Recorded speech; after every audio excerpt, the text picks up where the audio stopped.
Olá, sejam todos muito bem-vindos. Hoje a TV Jornal da Cidade Online conversa com o senador Jorge Cajuru. Muito obrigada por aceitar falar com a gente. Eu que agradeço sempre, Berenice, a enorme audiência do Jornal da Cidade Online, aqui na TV Jornal, e ao seu público, à sua família, enfim, nesse momento triste que vivemos, o meu desejo sincero de Deus e saúde. Aqui de Brasília, ao seu dispor.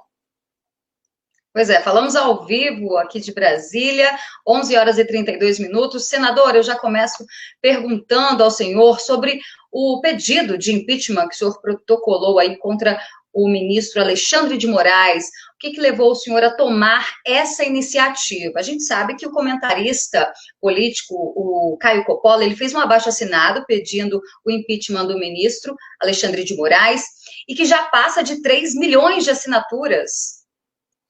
É isso mesmo. Primeiro, Berenice, os motivos, eu posso enviar a cópia do pedido de impeachment a você e a toda a equipe do Jornal da Cidade. Os motivos são diversos, vão desde quando ele começou como secretário de Segurança Pública em São Paulo, o que fazia, as denúncias feitas contra ele pelas suas ações, depois no Ministério da Justiça do governo Michel Temer, e agora, por fim, sem nenhuma qualificação para esse cargo, chegou ao Supremo Tribunal Federal, mostrando aquilo que é mais lamentável em um homem público, ou seja, a arrogância, porque tanto a arrogância como a inveja são sentimentos que ninguém confessa. Todo mundo confessa tudo, menos a sua arrogância e menos o seu lado de invejoso. E ele começou com posições em julgamentos que revoltaram o país, né? Não só ele e outros. Só que o problema dele é que depois ele passou a querer ser dono do país, o presidente do país, querer prender pessoas, fechar veículos de comunicação, né? Atacar literalmente a liberdade de expressão e rasgar a Constituição brasileira a partir do momento em que votou a favor da reeleição dos presidentes da Câmara e do Senado, ou seja, desobedecendo completamente a Constituição de 88, e voltou a rasgá-la ao prender o deputado federal Daniel Silveira. E o meu pedido de impeachment não é em defesa do deputado, porque o deputado também cometeu erros, exagerou, ele mesmo confessa, ou seja, ele passou da primeira página, então não tem nada a ver com ele, tem a ver com o fato de mandar prender um parlamentar sem ler o artigo 53 da Constituição, que dá o direito inviolável do parlamentar se expressar, né? Se ele cometer algum crime, né, que possa causar aí uma discussão jurídica, é diferente. Aí ele simplesmente, parlamentar, desrespeitou o artigo 53. Não foi o que aconteceu. Então, são alguns dos motivos, a questão dele sobre fake news, e principalmente a forma arbitrária como leva o seu dia a dia no Senado Federal. Eu tenho outras provas de colegas senadores, um deles se colocou à minha disposição para ser testemunha nesse pedido de impeachment, porque ele fez uma postagem no seu Twitter criticando de forma respeitosa o ministro Alexandre de Moraes, e o Alexandre de Moraes ligou para o presidente do Senado, Rodrigo Pacheco, ameaçando esse senador, e o presidente Rodrigo Pacheco ligou para esse senador, que até votou nele, é amigo dele, e perguntou: o que é que você escreveu? Ele falou: não, tem 1 ano que eu escrevi, e foi essa postagem aqui. Aí o próprio presidente do Senado, Rodrigo Pacheco, ficou sem entender e não levou à frente o que queria o Alexandre de Moraes como punição a esse senador da República. Então, os motivos são esses, e no dia que eu fui procurado pelo amigo Caio Coppola, a gente não se conhecia pessoalmente, só através de veículos de comunicação, ele sugeriu a mim: Cajuru, o seu pedido de impeachment é o mais embasado. Eu li na íntegra. Aí, Berenice, ele propôs fazermos e lançarmos juntos, na terça-feira da semana passada, às 10 horas da manhã, nas nossas redes sociais, um abaixo-assinado para ver quantos brasileiros concordariam com esse pedido de impeachment de Alexandre de Moraes. O Caio, muito humilde, falou que chegaríamos a 500 mil assinaturas, né? Ele mesmo não tinha ideia do prestígio dele, porque é uma responsabilidade dele esse recorde na história, e nunca um pedido de impeachment foi apresentado com um abaixo-assinado que mostra a opinião do Brasil, a opinião da sociedade brasileira. A Rede Jovem Pan, no programa Os Pingos nos Is, fez uma pesquisa nacional com 300 mil pessoas ouvidas, e eu não sei se você tomou conhecimento, o placar foi de 97% da população brasileira que apoia esse pedido de impeachment. Inclusive, senador, no Jornal da Cidade Online, o senhor comentou que o ministro Alexandre de Moraes nem poderia estar no Supremo. Deveria haver, então, uma outra forma de escolha dos ministros? Ela deveria não ser feita pelo presidente da República. Eu sei que é uma opinião radical, mas é o que eu penso. Ela deveria ser feita por um conselho, né, no Congresso Nacional. Ela deveria ter tempo, né, e não aquele ridículo privilégio do auxílio funeral, ou seja, o ministro fica lá até morrer, praticamente, né? Tanto que ele tem direito a auxílio funeral, é de rir, né? É de provocar revolta na população. O mandato, para mim, não poderia ser superior a 8 anos, e alguém, para chegar ali, é preciso ter um currículo invejável, né? Ter a demonstração inquestionável do seu preparo, do seu conhecimento jurídico e do que ele fez antes. Que erros cometeu esse cidadão que está agora querendo ser ministro do Supremo Tribunal Federal e vai ser escolhido por um presidente da República. Porque o presidente da República, seja quem for, quando escolhe, ele não puxa a capivara. Ele escolhe porque a direita, ou a esquerda, ou o centrão pede a ele, como foi o caso do piauiense Cássio Nunes, que só virou ministro porque o centrão, né, o triste, deplorável centrão, fez esse pedido pessoalmente ao presidente Bolsonaro e o presidente atendeu. Isso, para mim, é uma barbaridade, né? Eu coloco como barbaridade porque o presidente nem conhecia, e ele estava vindo para Brasília, o Cássio Nunes, pensando em uma vaga no STJ.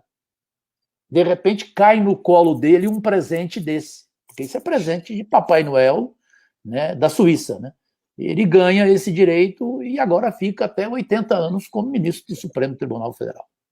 Bom, senador, a gente também não pode deixar de comentar, porque essa semana muitos brasileiros levaram um banho de água fria após a decisão do STF em considerar aí o ex-juiz Sérgio Moro como suspeito nas condenações de Lula. Bom, o que o senhor achou dessa decisão? A ministra Carmen Lúcia mudou o voto na última hora. Berenice, foi um momento muito melancólico para o Supremo Tribunal Federal, entre tantos outros momentos que o Brasil ficou estarrecido, aturdido, porque uma senhora, né, quando eu falo senhora, é aquela idade. Idade significa experiência, né, uma pessoa vivida, e uma pessoa que certamente tem netos, tem filhos. Eu, inclusive, escrevi no meu Twitter, respeitosamente, que eu não gostaria de ser neto dela. E se fosse, eu teria vergonha dela. Porque, primeiro, ela agiu de uma forma para proteger Aécio Neves, para livrar, né, o réu, confesso, e no Brasil inteiro consagrado como corrupto, o Aécio Neves, que está tentando voltar agora, né, a ser importante e pensa até em ser candidato à presidência da República. Ele que teve dificuldade para ser eleito deputado federal com 120 mil votos. Eu Então, conto ou o depois senhor conta? Não, pode falar, pode falar. Não, eu estou falando a respeito dessa, se ele realmente tentar se candidatar aí a presidente, qual seria o resultado nas urnas? Eu conto ou o senhor conta para ele? A gente conta para ele que é igual o time dele, inclusive, né? O time dele é o Cruzeiro. Então a situação dele seria, infelizmente, porque o do Cruzeiro eu gosto, dele não. Ele ficaria de novo sendo rebaixado, ou seja, ele seria o lanterna. Eu tenho certeza que ele não será candidato, assim como o João Dória também já desistiu e cada um vai cuidar da sua vida no seu estado. Mas, enfim, eu não penso em 2022 e não gosto nem de discutir 2022, porque estamos num momento que não dá para discutir eleição, não dá para fazer politicagem, né? Isso aí é uma decepção para cada eleitor. É por isso que cada eleitor hoje tem mais vontade de nem comparecer às urnas e pagar a multa de R$ 4. Né? Simplesmente isso. Imagine se o voto não fosse obrigatório no Brasil, Berenice, que resultado nós teríamos nas eleições, né? Nas últimas e na próxima. E o mais revoltante, né, o que causou maior indignação, foi a mudança de voto dela. Ali não dá.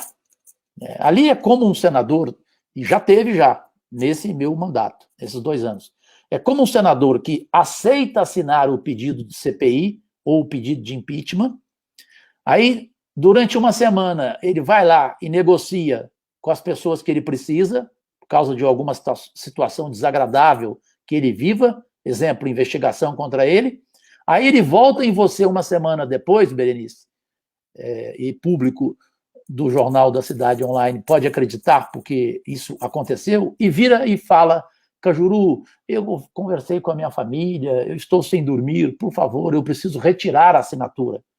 Não pode, um homem público que assina um documento como esse, ele não pode retirar a assinatura. Ela fez pior, ela mudou de voto, porque ela foi cooptada pelo ministro Gilmar Mendes, indiscutivelmente. Foi ele que a fez mudar de voto. E ela mudou de voto para quê? Para simplesmente livrar o Lula e sacrificar o juiz Sérgio Moro, né? Odiado pelo ministro Gilmar Mendes, que até voltou depois de voltar para fazer um discurso de provocar revolta até em criança. Né? Porque hoje até gente jovem, bem jovem, sabe quem é quem no Supremo Tribunal Federal.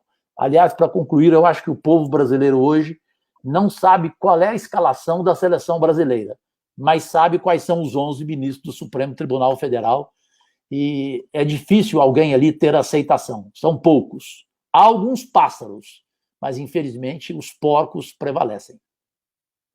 Infelizmente. Bom, senador, o STF aceitou provas obtidas de maneira ilegal com a ação de hackers no julgamento de suspeição do ex-juiz Sérgio Moro no julgamento da Lava Jato. Quer dizer que a ação de hackers estão liberadas? Hoje está difícil na dicção, hein? Não, e não. Então, quer dizer que essa ação, então, de hackers está liberada e não caberia, pela mesma jurisprudência criada, a quebra dos sigilos telefônicos e eletrônico do próprio Gilmar Mendes, que participou de 43 ligações telefônicas com, então, o senador Aécio Neves, que era investigado? E também com o ex-governador do Mato Grosso, o Simval, né, que foi inocentado. Barbosa. E nós vimos o telefonema dele para o ministro Gilmar Mendes. O problema é esse, é que eles julgam da maneira que eles querem, mas não aceitam julgamento contra eles. Eles julgam, condenam e pronto. Agora, contra eles não pode acontecer nada. Nunca nós vamos ver, pelo jeito, só se for em outra geração, eu estou com 60, penso que não vou ver, um ministro do Supremo Tribunal tendo o seu sigilo bancário quebrado, né, o seu sigilo telefônico quebrado. Ele não vai aceitar. E com relação ao juiz Sérgio Moro, não há nenhuma dúvida que foi uma posição pessoal. Você pode concordar com alguns erros espetaculosos na investigação da Lava Jato, mas você não pode discordar da eficiência do trabalho da Lava Jato ao, pela primeira vez no Brasil, prender milionários. Quem imaginava um dono de uma grande empreiteira na cadeia? Nunca se imaginou isso no Brasil. Um presidente da República, um senador, um deputado federal, um governador. Você não reconhecer esse trabalho positivo, bem feito, a devolução de bilhões de reais roubados para os cofres públicos, foi um trabalho de força-tarefa da Lava Jato, da qual é só mesmo uma pessoa, é só um ignoto, ou seja, um ignorante, para não reconhecer os valores do juiz Sérgio Moro e de toda a sua equipe na Lava Jato. Então, querer acabar com ela é só por questão pessoal e por medo de amanhã ela chegar até um ministro do Supremo Tribunal Federal, pela independência, né, de toda a operação Lava Jato. Que ela, repito, ela pode ter cometido exageros na questão do Lula, por exemplo, né, mas ela, no grosso, né, no escopo de tudo que foi investigado, ela merece cumprimentos e não investigação. Pois é, a decisão realmente da ministra Carmen Lúcia, essa mudança de voto deixou todo mundo surpreso, mas até que nem tanto, porque não é a primeira vez que eles tomam decisões arbitrárias como essa, na tremenda cara de pau mesmo. Bom, agora teve o voto do Cássio Nunes, né, do ministro Cássio Nunes, que estava sendo muito aguardado, que poderia ser decisivo. Ele entendeu não ser possível declarar a suspeição do ex-juiz Sérgio Moro, o que nós esperávamos dele realmente. Porém, o ministro Gilmar Mendes, ele voltou a argumentar sobre o caso e dirigiu duras palavras contra a decisão do colega. Qual a sua opinião a respeito disso? Uma falta de respeito com o colega, ele usou a palavra indecência, inclusive, foi o adjetivo que mais irritou o piauiense Cássio Nunes, que acabou nos surpreendendo, né? Eu não sei se ele tomou essa decisão isoladamente ou se alguém maior pediu que essa fosse a decisão dele, mas não importa. Ele surpreendeu e foi totalmente desrespeitado por Gilmar Mendes, que, como não conseguiu ainda cooptá-lo, porque o Gilmar tem vários ministros que tomam decisão depois de conversarem com ele. Essa é a realidade. Ele tem poderes ali dentro do Supremo Tribunal Federal, não só fora, ele tem ali dentro com os outros ministros. Não todos. Ele não tem com o Barroso, ele não tem com o Luiz Fux, né? Ele não tem com Edson Fachin. E agora ele viu que não tem também com Cássio Nunes, ainda mais depois dessas ofensas. Então, foi assim que eu analisei, e é sempre bom ter um ministro com esse tipo de posição, porque ele sente a reação da sociedade brasileira pelas redes sociais, pela mídia, pelas opiniões dos grandes colunistas do Brasil, e é aquilo que eu falo, né? O sujeito, na idade que ele está, com neto, com filho, né? Como que vai chegar em casa, igual se fala no futebol? O que eu vou dizer quando eu chegar em casa? Então, dependendo do seu voto, né? O caso da Carmen Lúcia, o que ela falou quando ela chegou em casa? Né? Só se a família aceita e pronto, acabou, ninguém questiona. Né? Porque eu, se fosse filho de uma ministra que agiu assim, se fosse neto, eu iria para cima dela, com respeito, evidentemente, mas diria, vó, mãe, pelo amor de Deus, mãe, o Brasil inteiro está contra a senhora. Por que a senhora fez isso? Eu diria. Mas essas pessoas, elas elas não se acham Deus ou deusas. Elas têm certeza, Berenice.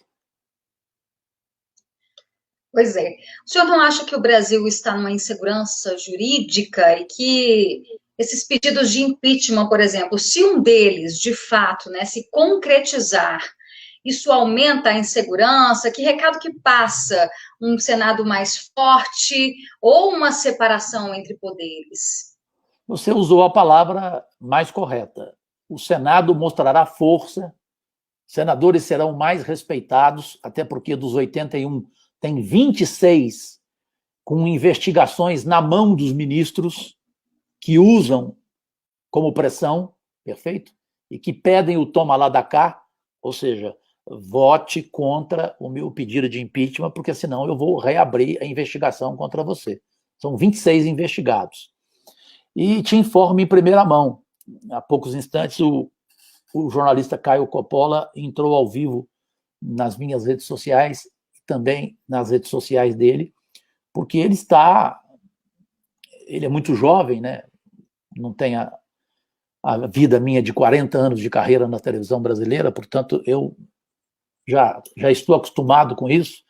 Agora, ele não, ele está assustado, ele está com medo de ser preso, porque juristas e advogados, através de uma matéria na Folha de São Paulo, feita pela jornalista Mônica Bergamo, né, esses juristas, entre aspas, e esses advogados, entre aspas, criticam veementemente o motivo do jornalista Caio Coppola provocar um abaixo-assinado a favor do pedido de impeachment.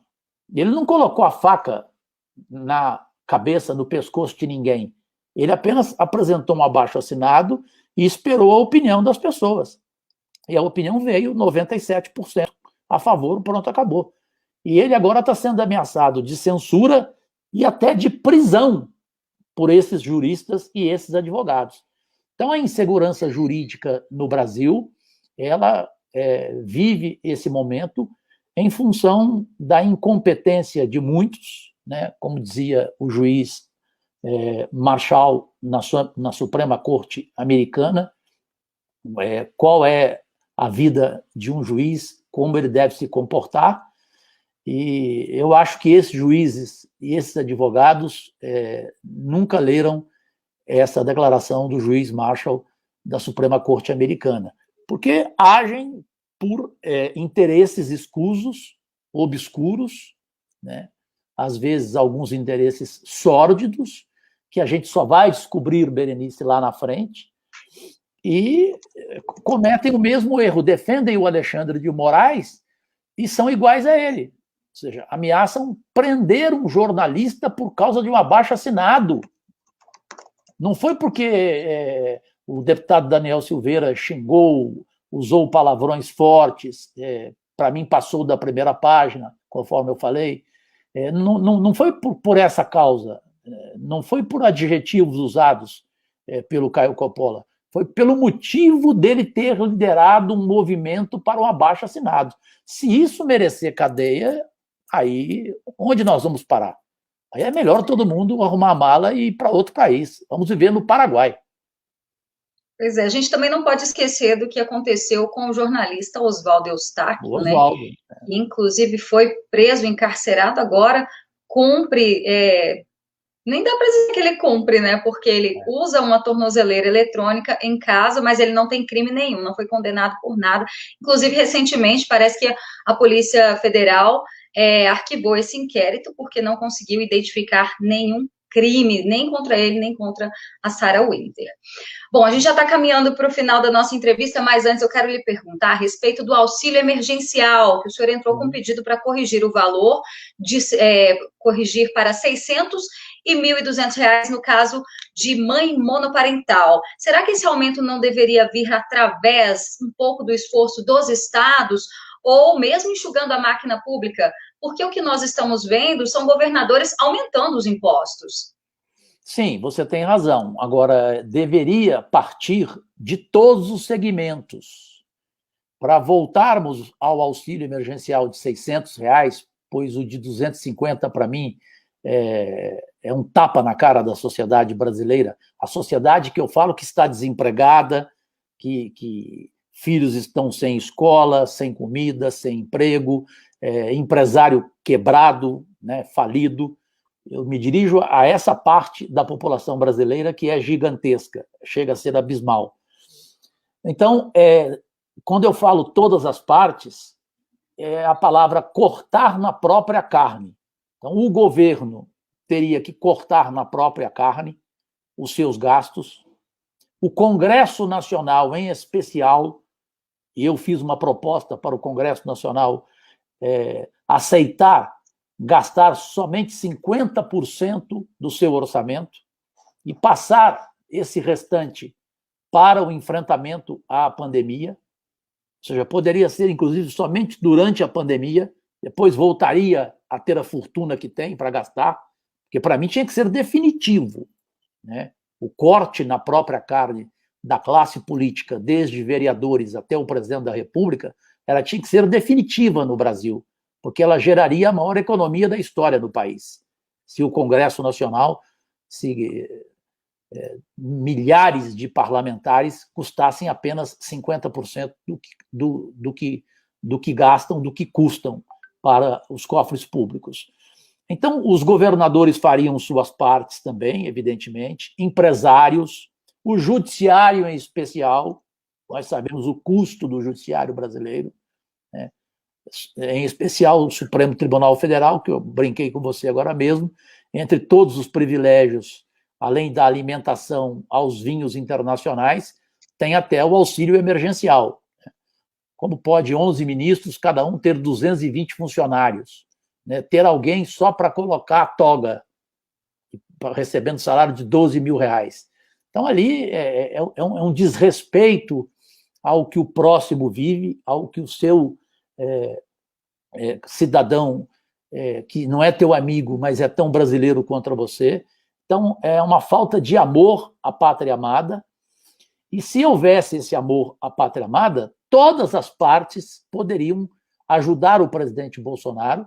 Ele seria a parte maior, evidentemente, porque o governo federal é quem tem mais caixa, e possibilitaríamos, sem nenhum problema, o auxílio emergencial de R$600, porque ele já o fez no ano passado. E ele fez sozinho, sem contar com mais ninguém, sem a ajuda de ninguém. Agora é que se fala em empresários querendo ajudar, né, especialmente os banqueiros, que não aceitam nem a taxação de juros, né, dos banqueiros brasileiros, que os lucros continuam sendo extraordinários, e eles fizeram o quê? O que um banqueiro fez para ajudar alguém em situação desesperadora? Nada. As igrejas, que também têm muito dinheiro, não fizeram nada, né? As igrejas que vendem a palavra de Deus, não todas, eu não generalizo, mas a maioria delas. Então, todos os segmentos poderiam fazer um mutirão, essa é a palavra política cabível, um mutirão para socorrer durante toda a pandemia, que a gente não sabe até onde ela vai, os brasileiros, porque a gente fica vendo o auxílio emergencial nos outros países, mundo afora, cá entre nós, a gente morre de inveja, né? Eu tenho amigos que moram nos Estados Unidos, que recebem bons salários, mas que foram lá pegar o auxílio emergencial, porque ele chega a ser, em moeda nossa, de 20 mil reais. É uma diferença. Mas lá o país é mais rico. Sim, mas aqui também é um país rico, né? É um país mal administrado. Né? É um país onde se rouba escancaradamente o dinheiro público. Nos Estados Unidos é diferente. Essa é a realidade. Não só nos Estados Unidos, como em outros países. O Chile está dando show no Brasil, né? Dando exemplos cada dia que passa, na vacinação, na economia, em tudo, né? O Chile é exemplo. Senador, mas também o que não dá é para fazer o seguinte: a pessoa tem emprego, né? Continua recebendo e ainda ir atrás do auxílio emergencial. Igual aconteceu lá no Nordeste, onde vários funcionários públicos foram investigados pela Polícia Federal porque estavam recebendo o auxílio, ou seja, pessoas que não precisavam, estavam ali, às vezes, tirando de alguém que realmente precisa. Porque não houve fiscalização, essa é a realidade. O governo tinha que colocar cada estado em investigação permanente. Em Goiânia, uma vereadora recebeu R$ 3.000 de auxílio emergencial, foi denunciada 3 dias atrás. Isso são alguns exemplos que você, Berenice, e eu estamos dando. São vários, são diversos. Por isso que eu volto a gente tem que fazer nossa parte também, né, senador? Tem que ter a consciência. Por isso que eu volto a falar, o medo da CPI da Covid é daqueles que têm certeza absoluta que houve de tudo nesse ano todo da triste realidade do Brasil. Porque onde tem dinheiro, nós vimos que até governo roubou na saúde, como o caso do Rio de Janeiro, como denúncias do governo de São Paulo. Então, quando se chega a essa Amazonas, situação, a lista é grande. É grande. Quando se chega a essa situação de roubar dinheiro da saúde, aí tinha que ser prisão perpétua, né? Concordo. Bom, para finalizar, o que o senhor espera daqui para frente, se de fato concretizar o impeachment de algum dos ministros do STF? Isso mostra que o Senado está atento e vigilante? Qual que é o recado que essa decisão passaria para a população e para o mundo? Alguns colegas não concordam comigo, eu vou ser curto e grosso. Se o Senado Federal conseguir, pela primeira vez na história do Brasil, Berenice, e todos que acompanham a gente aqui no Jornal da Cidade Online, na TV Jornal, será a primeira vez na história do Brasil que acontecerá um pedido de impeachment aprovado. Se o Senado alcançar esse objetivo, for independente, mostrar que não tem rabo preso, mostrar que concorda com a opinião pública e que respeita a opinião dos brasileiros que são seus eleitores, eu não tenho nenhuma dúvida. O Senado viverá uma outra etapa, sairá das cinzas, ou seja, uma recuperação de imagem, de credibilidade improvável de acontecer. Se o Senado não mostrar essa sua postura, ele continuará tendo, por parte do Brasil, a pior imagem possível. Os senadores não concordam comigo, alguns acham que o povo brasileiro está satisfeito com o Senado. Eu termino perguntando a vocês aí do outro lado, e a você, Berenice, você tem orgulho do Senado Federal? Não precisa responder. Senador. Não precisa responder. Não precisa responder. Às vezes o silêncio não comete erros, mas quem está nos assistindo agora... Posso me orgulhar mais, digamos assim. Pode colocar aí, vê os comentários aí, o que você pensa do Senado Federal e da Câmara Federal. Vê se tem alguém que elogia. Às vezes aparecem alguns parentes dos deputados e dos senadores, mas às vezes até os parentes têm vergonha de entrarem nas redes sociais. Senador, de qualquer forma, muito obrigada pela sua participação, foi muito esclarecedora a sua entrevista e parabéns pela coragem aí de entrar com mais um pedido de impeachment, tomara que se concretize, depende do Rodrigo Pacheco. É verdade, e dos outros 80 senadores também, evidentemente, né? Mas quem tem que agradecer aqui sou eu, Berenice, eu tenho o maior respeito pelo Jornal da Cidade Online, não só pela abrangência da audiência de vocês, mas pela postura independente de me entrevistar. Eu, se morrer amanhã, não sou noticiado nem no Jornal Nacional, como morto.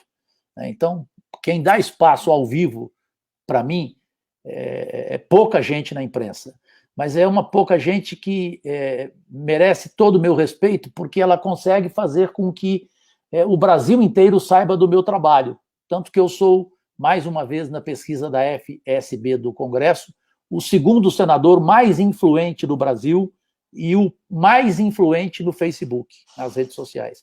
Isso é por quê? É porque alguns veículos de comunicação não têm medo de me oferecer espaço. Então é a Jovem Pan toda hora, e nessa toda hora também é isso que acontece. Toda hora eu tenho convite de vocês e de outros veículos de comunicação, como Antagonista e outros. E eu tenho que agradecer e dizer ao restante da imprensa aquela frase que eu adoro: me lixo para vocês. Obrigada mais uma vez a todos vocês que nos acompanharam. E a todos vocês que também participaram pelo chat. Eu sou Berenice Leite, direto de Brasília, para a TV Jornal da Cidade Online.